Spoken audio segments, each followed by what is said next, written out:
This is a production of Cornell University. Hello, everybody. For those of you who don't know me, my name is Kiera Crowley, as Matt just introduced me, and I've spent the last 2 years working in Matt's Sustainable Cropping Systems lab, and my research has focused on cereal rye as a cover crop and the effects of different management strategies on soil health, weed suppression, soybean yield, and profitability. So I'm going to be presenting to you some of my results today. And I'm really excited to be up here after these 2 years and 2 seasons of field work and finally at this point presenting this data. So I wanted to, before I get started, I just want to thank Dr. Harold Van Ness and Dr. Miguel Gomez for being on my committee as well.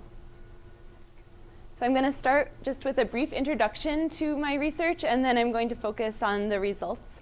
As of 2016, there were 330,000 acres of soybean planted in New York State. That's 2.5 times the acreage in 2000. So soybean production is a large and growing industry in New York State.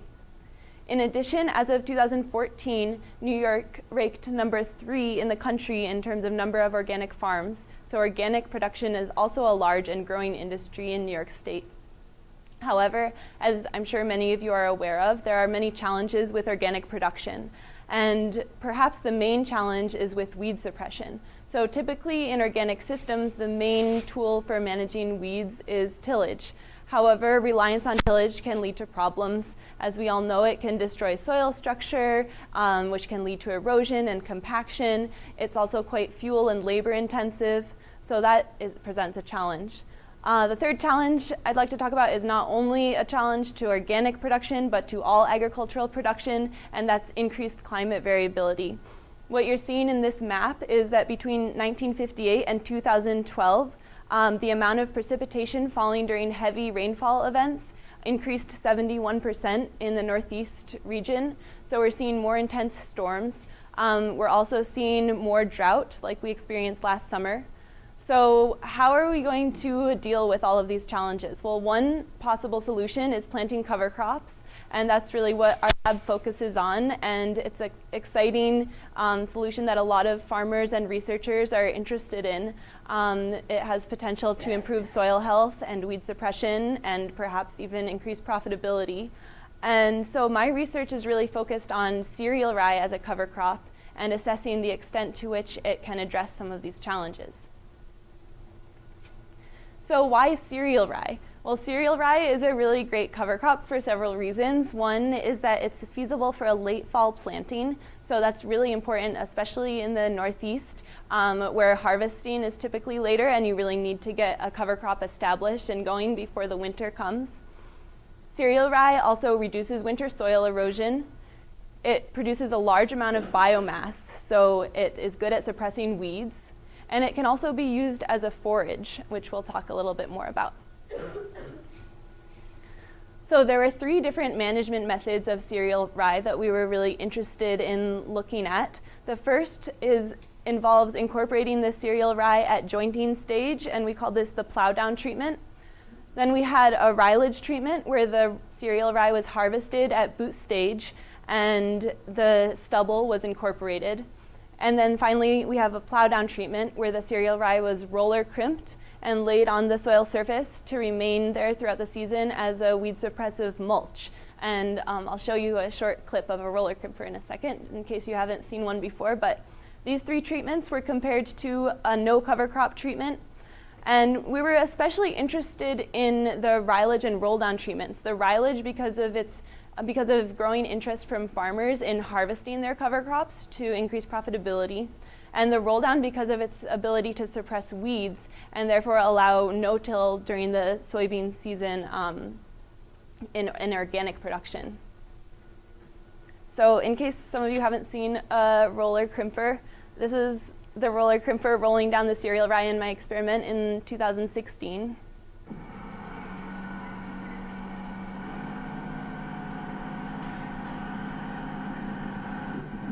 So as you can see, this cylinder is literally rolling the rye down and crimping it to terminate it so that it will not come back as a weed, and it will stay on the soil surface and as a weed suppressive mulch. So our hypothesis was that compared to a no cover crop control, integrating a cereal rye cover crop prior to organic soybean would improve soil health, weed suppression, soybean yield, and profitability. Just to give a brief outline of our materials and methods, the experiment was initiated in 2014 and repeated in 2015. It was set up as a randomized complete block design with 4 replicates. Cereal rye was drilled at 188 kilograms per hectare in the fall, and the soybean was planted at 618,000 seeds per hectare. Data was analyzed with linear mixed effects models. So the fixed effects were treatment year and a treatment by year interaction, and the random effects were a block and block by year interaction. And then we compared the LS means with Tukey's HSD. So data collection included cover crop biomass, soil sampling, Cornell soil health analyses including soil respiration, potentially mineralizable nitrogen, wet aggregate stability, and active carbon, water infiltration, which we measured with Cornell sprinkle infiltrometers, which I'll show you in a minute, soil moisture, soil temperature, weed biomass, grain yield, and finally, I conducted an economic analysis where I looked at the variable costs, the labor required, and the return over variable costs for each of these treatments. So this is the Cornell sprinkle infiltrometer. For those of you who haven't seen it, it was designed by Dr. Harold Van Ness and Bob Schindelbeck. And it is used to apply a constant rainfall rate to the soil surface. And so the indicator that we calculate from that is sorptivity, which takes into account both the time to runoff, TRO, and R, the rainfall rate. And so you're able to compare how long it takes to run off in each treatment where you do this measurement. So before I get into the results, I just wanted to remind you about the weather in the last couple of years. The blue line is the 30-year average of accumulated precipitation between April and October. The red line is 2015 and the green line is 2016.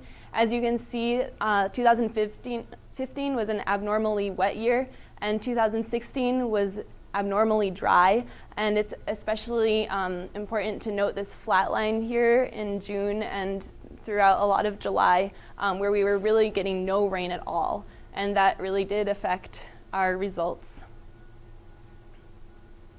Looking at cereal rye biomass, there was no treatment by year interaction here, but I did include bars for years within the treatments just because I wanted to show you that there was a year effect. There was more cereal rye biomass in 2016 than in 2015.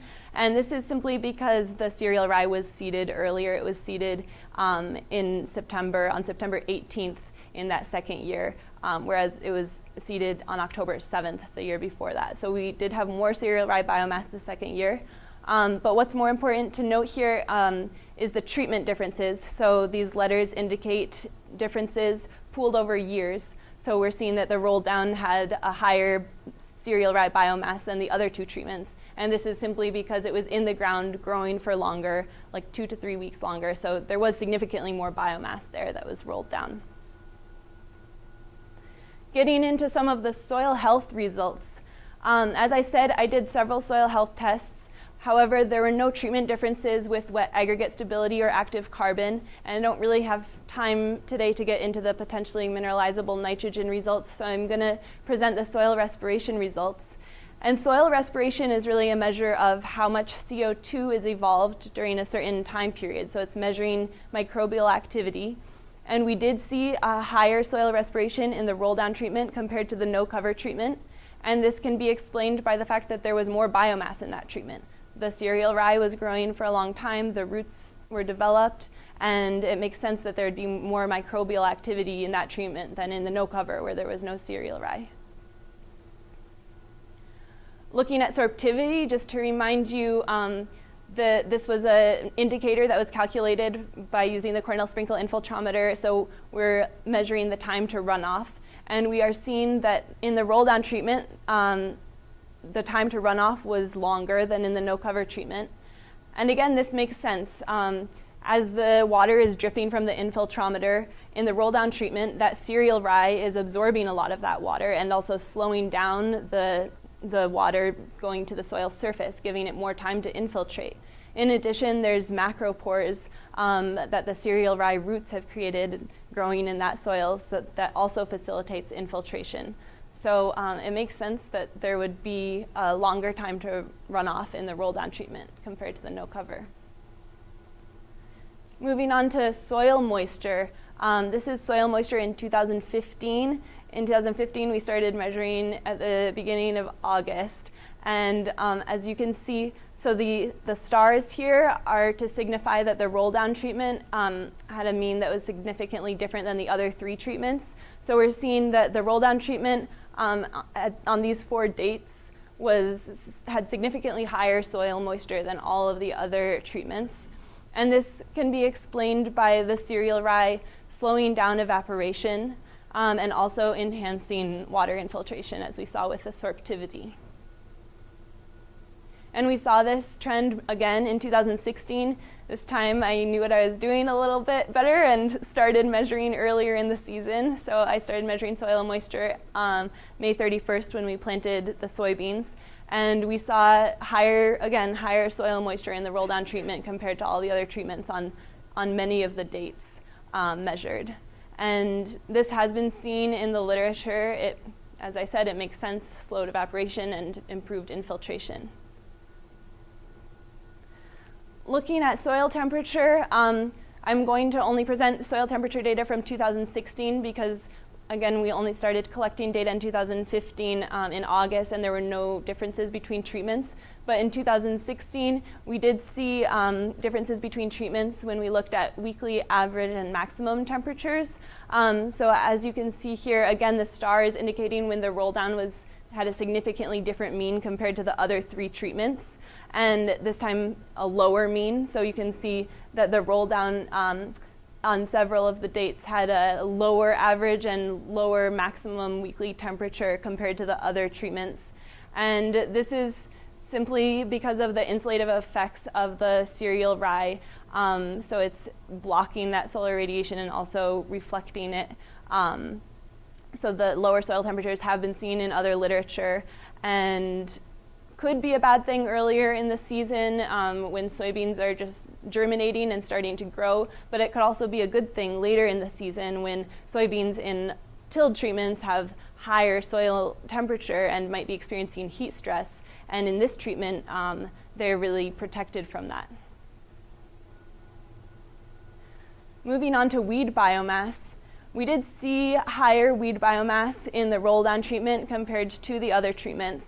However, it was still relatively low for organic systems. It was just 400 kilograms per hectare. So that was very low for an organic system. Before I get into the yield data, I just wanted to show you some pictures to compare. As you can see, there aren't really any noticeable differences between treatments in this year, in this 2015. However, in 2016, there were some noticeable differences. You can see the soybeans in the roll down treatment were pretty far behind the other treatments. And this was reflected in the data. In 2015, all of the 3 cereal rye treatments, the plow down, the rilage, the roll down, performed well compared to the no cover treatment. However, in 2016, the yield in the roll down treatment really dropped off. It's important to note, though, that in 2015, the yield when the climate was more normal, when there was more rain, the roll down treatment did perform very well compared to the no cover treatment. But the drop in yield in the drought year can really be explained by a couple things. One is problems with seed placement. So this is a seed that's on top of cereal rye that's been pushed into the row, and this has been seen as a problem in rolled systems, but typically in a normal year it's not a big issue because the seed does get rainwater and is able to imbibe and send down those roots. But in a dry year, we didn't get any rain after planting, and it wasn't able to imbibe and send down those roots. So this did affect yield. And finally, moving on to the economic analysis, I looked at total costs and total labor by looking at all of the field operations that occurred in each treatment. So these are all of the field operations in 2014 and 2015. They're similar to the field operations that occurred in the second year. The only difference is this year we had, in 2015 there were 5 inter-row cultivation events, whereas in 2016 with the dry weather there weren't as many weeds, so not as much need to cultivate, so there were fewer cultivation events. But in order to calculate the total cost, we took the custom rates for all of these operations, and then we also added the cost of the cereal rye seed and the soybean seed to calculate these total variable costs. And as you can see, the no cover treatment had the lowest costs, and that's because there was no cereal rye being drilled in that treatment. So they avoided that expense. The roll down treatment is also a pretty low cost.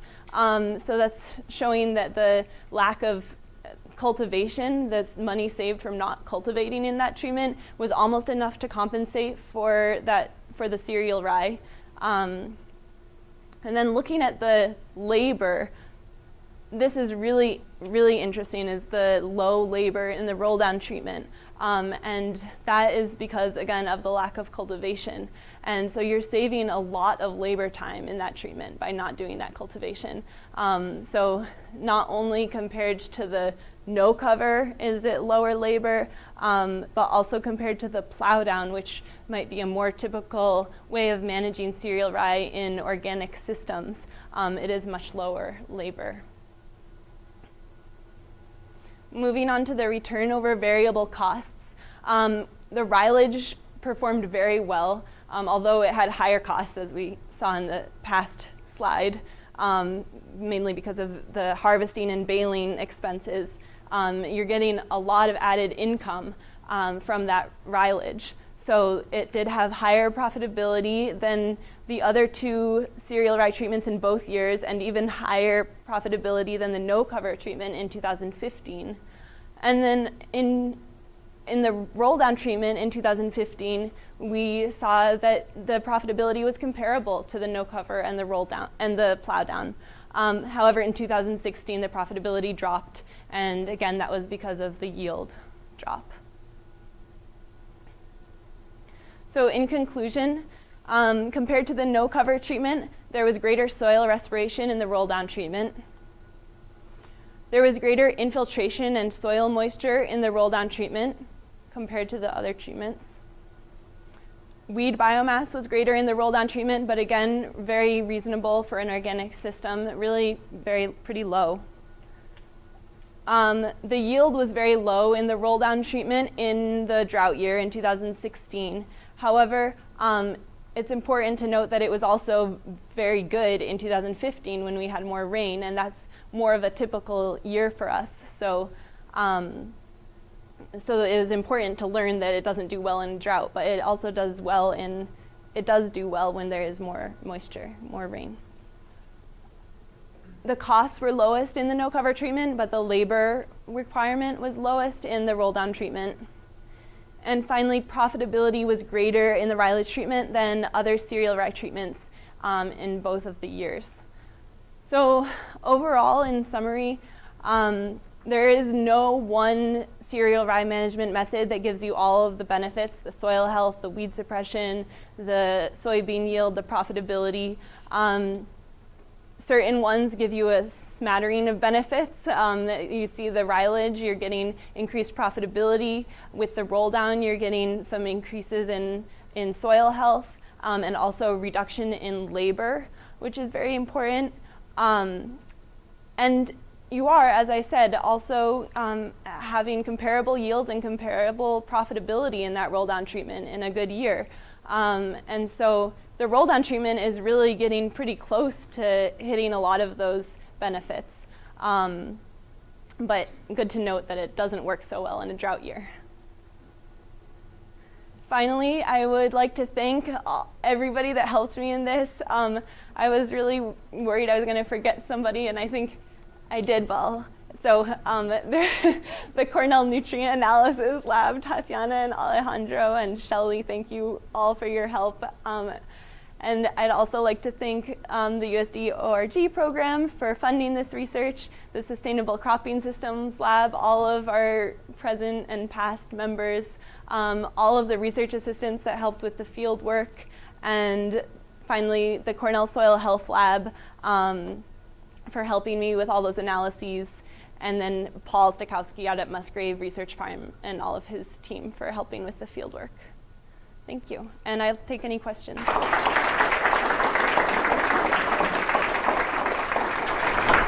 have another presentation, so I think we'll limit the questions to just one or two quick ones. Okay. Yes, Chuck. I was wondering about the weed biomass. Yeah. Was that for one particular year or average over the 2 years? That was an average over the 2 years because there was no treatment by year interaction. And how does the 2 years differ? There was more weed biomass in the first year because there was more moisture, but it wasn't significant. Yes, David? Is there anything you can do if you planted the soybeans and 2 weeks later you still haven't had any rain? Is there any way to then incorporate that or drill that or recover from that situation? In practical terms of what a farmer might do, they've already invested. Yeah. With grit, they plant and they say, now no rain came. Yeah. They get that seed in the ground. Is there any mechanical way to do that? I don't know about a mechanical way. I think that irrigation could work. We tried irrigating, but we didn't have the resources. We weren't really set up to irrigate, so we were only able to add like a 1/4 inch of rain. But if you were really set up for that, then that would help for sure. I don't know about a mechanical way. Did you have a question, or should we? Actually, very similar I can. to that. So I was just thinking, because of the soil moisture with fire in the quick down, that in fact you could get the seed establishing. It would do very well in the drought. So that's Yes. Yeah. if we can Definitely. get around that barrier, Yeah. then, as you said, you don't know the way, but I want to Right. look into the water way. It might be very good for you. Yeah. Yeah. I agree. All right. Okay. Okay. Thanks,